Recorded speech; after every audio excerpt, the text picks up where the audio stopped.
I think we're live. Good morning to those tuning in. And we're also going to record this. So if you're watching this recorded, also welcome.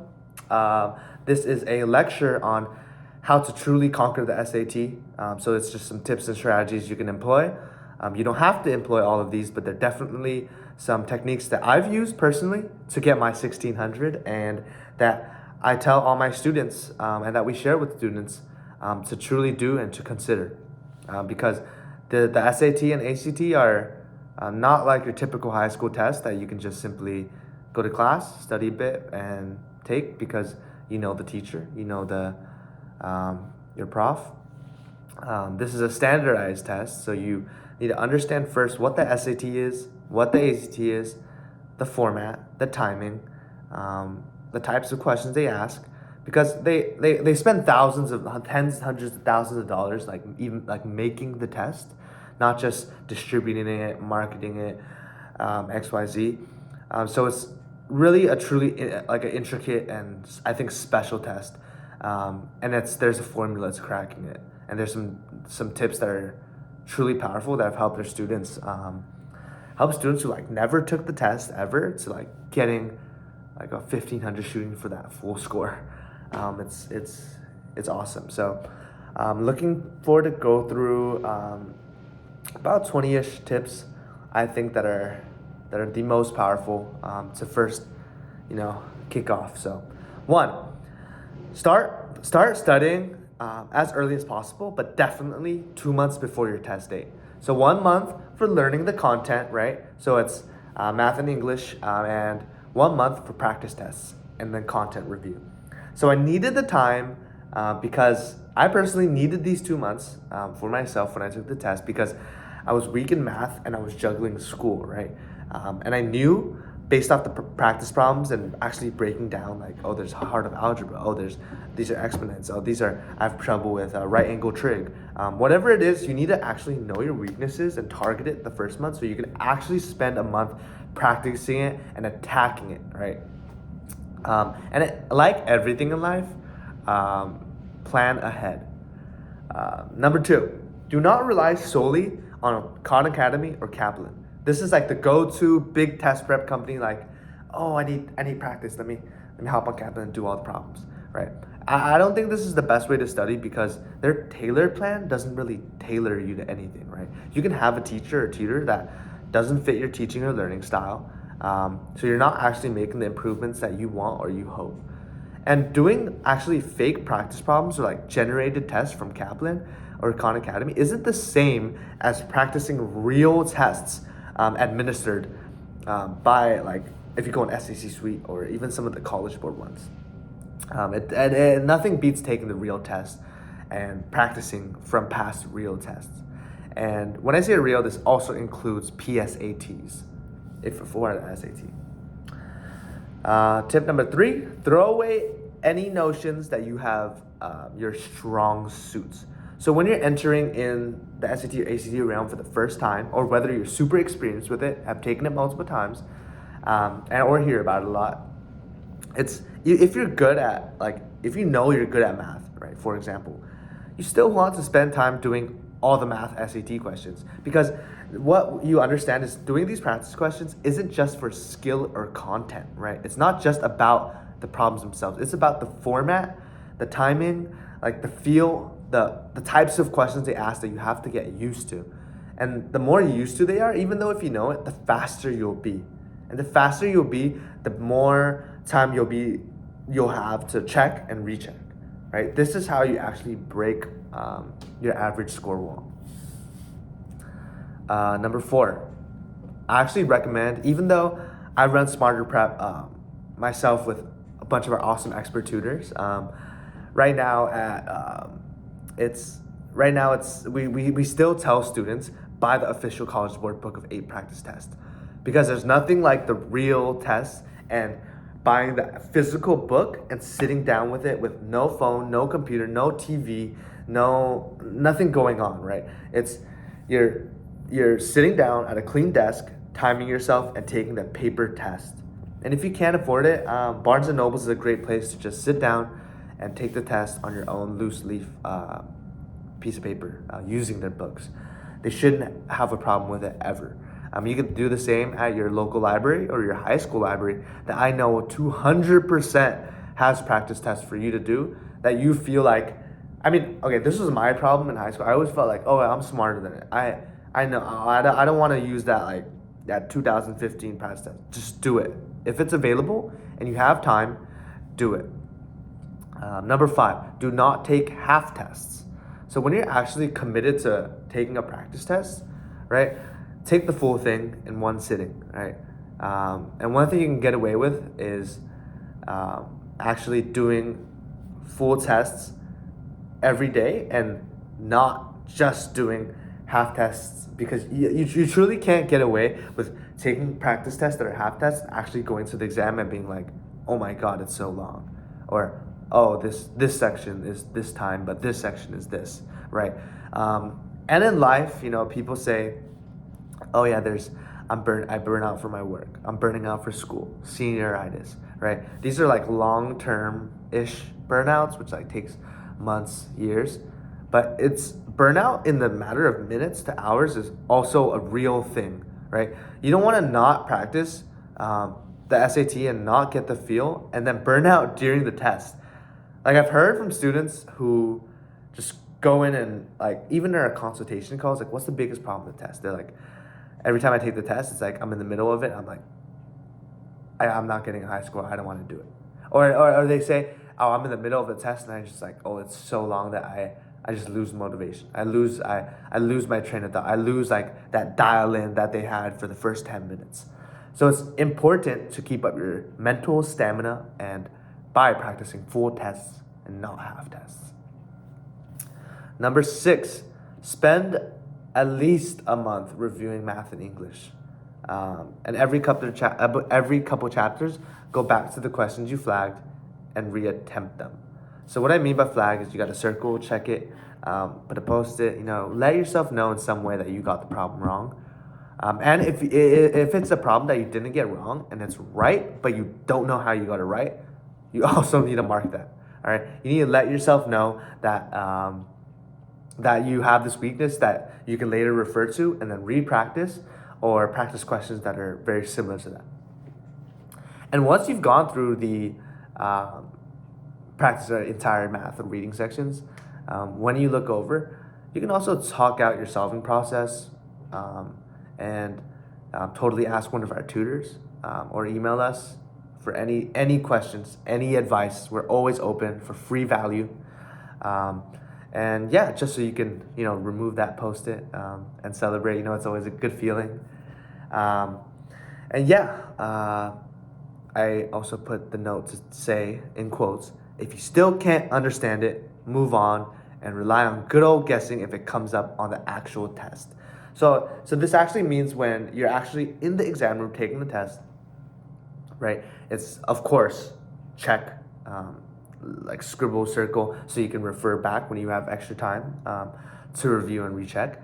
But it's so necessary to actually, when you're practicing, to go back and do these things, because I know if you've taken the test, you've like looked at a problem and you're like, I've seen it before.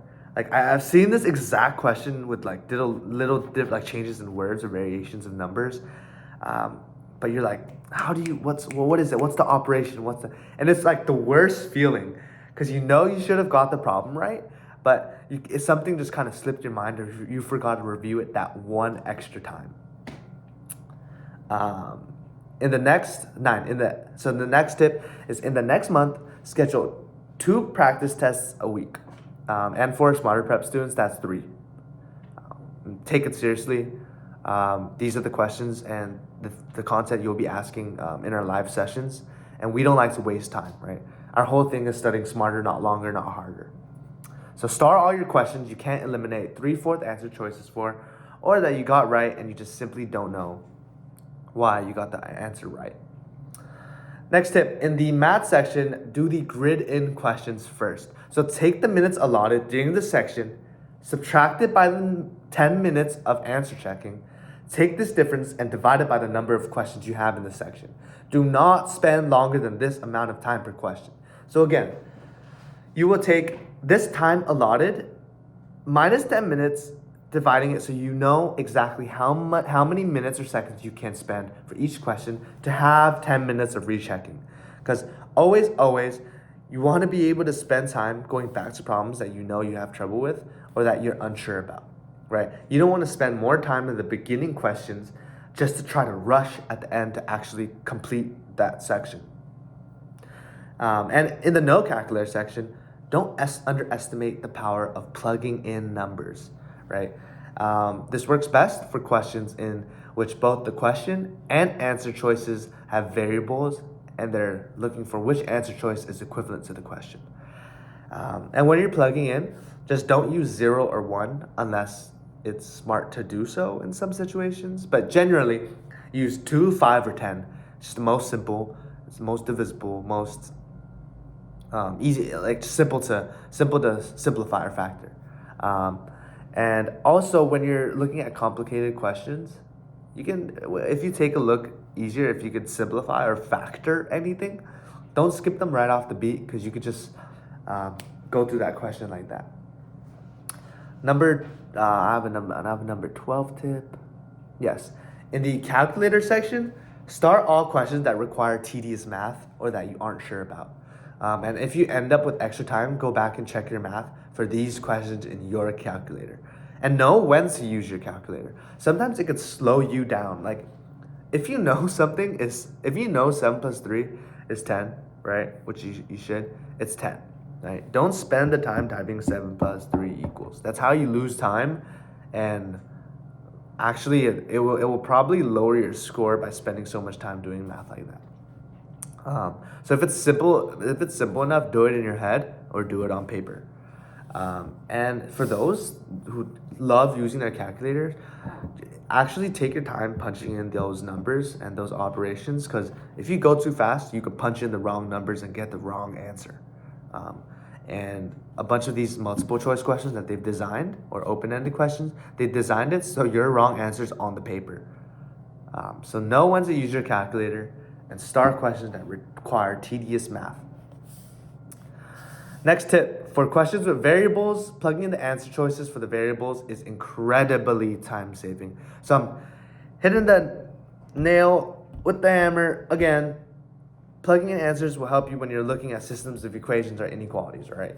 If it's a simple cross-multiplying question, don't bother. You actually waste more time going down the line of answers than actually using this reverse method. And don't skip reviewing variable questions because you think you could just plug the answer in on the test.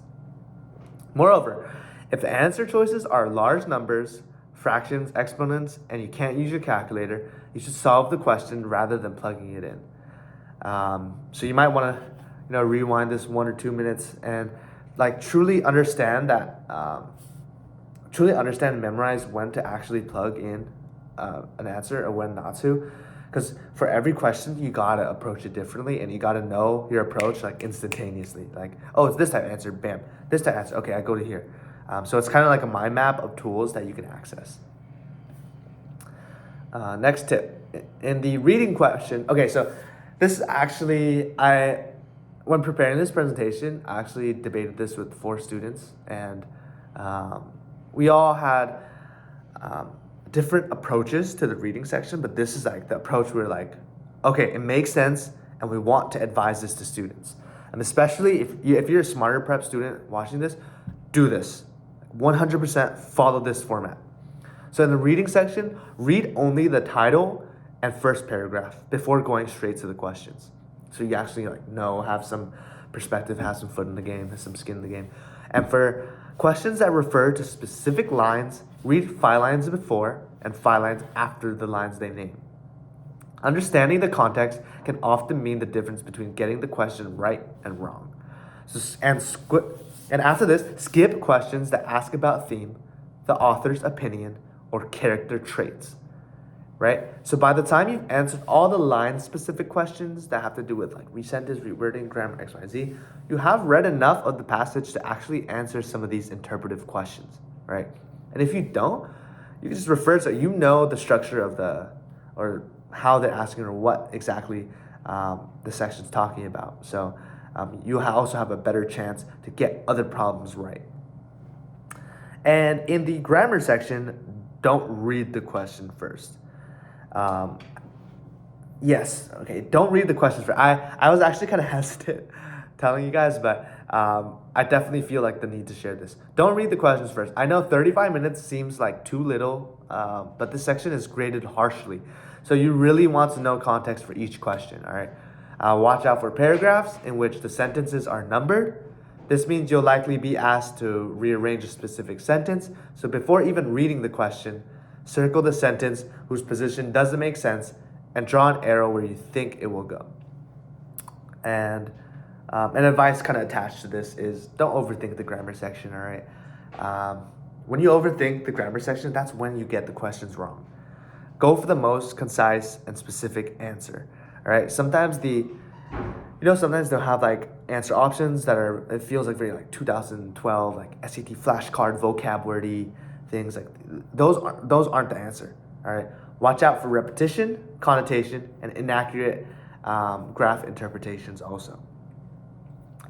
And having to do with graphs, read all graphs carefully. Every graph. Please read the title, the legend, the x-axis, the y, the whatever. Make sure you know the graphs, right? If they spend time actually putting a graph into the test, it matters. So College Board actually loves to give trick questions through their graphs. So I personally like reading an answer choice, fact-checking it by the graph, and then moving on to the next answer choice. Remember, there's only one correct answer. So if you find the correct one first, circle it and then move on, right? Don't spend extra time. Next tip, bubble in answers after each page, right? So this tip actually kind of works differently for different people. Like you have to actually take practice tests to know what type of answering type you like. So we advise that not after you've taken the entire section and not as you go along, but to bubble in answers after each page. So the latter two strategies that I mentioned ultimately waste time, right? Because if you've taken the whole section, you might actually miss something or miss some inaccuracies. And if you're going one after the other, it's like if you're taking the test, it's like a left, right. You're wasting time. And bubble in lightly too. You might catch an error when you're checking your answers, and you want to be able to erase your wrong answer quickly. And then of course, go in and darken your bubbles in the last 2 minutes. To prep for the math section, actually, it's definitely important to understand exactly what you're being tested on. So let me just go over some the math breakdown for what you need to know. So there's the heart of algebra, passport to advanced mathematics, problem solving and data. I feel like the biggest things always, and especially I know in 2023, one of the biggest things they want students to know is linear equations and inequalities, geometry, which is area, volume, triangles, angles, arc lengths, sector areas. And if you're worried about trig, write triangle trigonometry, and then data and graph reading. So if you're looking to if you're watching this live and you're like, I just want to focus on like 3-4 topics in math, those are the ones you want to cover. Yep. So here's some little final tips. Finally, take the test in June, right? I'm cautious about saying this because I don't know how much they change per year, but in the past 8 years, I could say take the June test. This is from my personal experience, also talking to a couple friends. It's a lot easier than the other test dates we found out, especially when you look at the curve. However, this also means that you'll be studying during AP season and will only have time for practice tests or our Smarter Prep course, which our whole thing is study smarter, not longer, not faster. So our course is only 3 weeks. And if you want to join, feel free to contact us, book a free consultation. But yes, you'll be studying in the AP season. Hence, we advise the month previous for content review. And if you're reading this the summer before or watching this live stream the summer before your junior year, I actually think it would be super smart for you to study now and take the test in October, December. Next tip, the day before your test, look back at all the practice test questions you got wrong and check if you know how to avoid making the mistake you made. Buy a new pack of number 2 pencils and calculator batteries. It's a little neurotic, I know. And get a good night's rest to pack your bags the night, and also pack your bags the night before. We also have a Succeed on Test Day checklist you can check out. That'll also give you like an activity you could do before taking the exam on like the morning of, to get your brain warmed up and like in that exam mode. And that goes along with our last tip, which is wake up early on test day, review common figurative devices, do a few math questions, do a few reading questions, and go rock the test, right? One thing I like to tell students who, I find it when it's not academic, it's either a lack of confidence, a lack of motivation, or it's not a lack of understanding. So I always tell students, when you're going in, seeing all these students, that's like some sharks, like your competition, you got to power pose, you got to walk in, be confident in yourself. You've practiced the tests, you know the format, you know the time, you know exactly what's going on, and you're just there to kill it.